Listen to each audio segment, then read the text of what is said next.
Today, just want to go over 3 noodles that you'll find in a lot of Southeast Asian cooking, and just want to make sure that you guys know the differences. This is a brand that I really like when we're talking about rice sticks.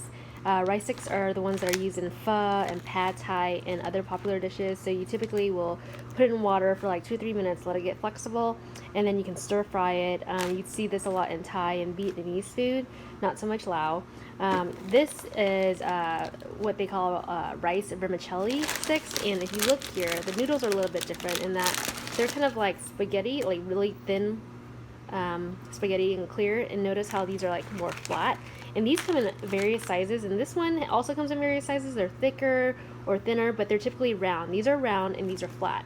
Now, in comparison, these are cellophane noodles. These are bean thread noodles, and these are the ones that you would actually use in egg rolls.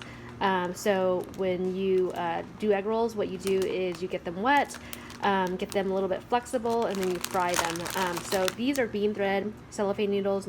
They're made out of mung beans, which are like these yellow beans that I can show you. But overall, these are used in vermicelli. Not vermicelli, sorry.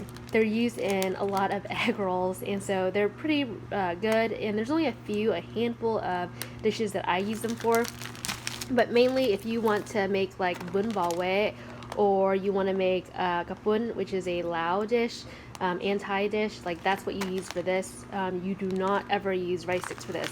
And rice sticks, again, are reserved for things like pho, which is a noodle broth, and then also stir fry. And there are thicker versions of this, and if you're trying to do like Thai stir fry, get the thicker version. Again, this again is for bun bao we, and then this one is for egg rolls. Okay, so now you know. So these are rice sticks, this is vermicelli noodles, and this is cellophane glass noodles, also known as bean thread. I hope that helps you guys from a understanding what noodles are what from that perspective.